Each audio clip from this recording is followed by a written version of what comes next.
По несчастью или к счастью, истина проста. Никогда не возвращайся в прежние места, даже если пепелище выглядит вполне.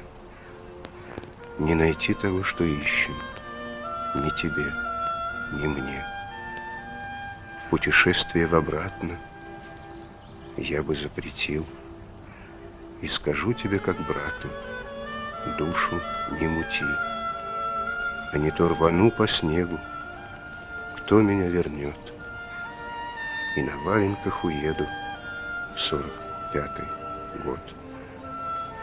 В 45-м угадаю, там, где, Боже мой, будет мама молодая и отец живой.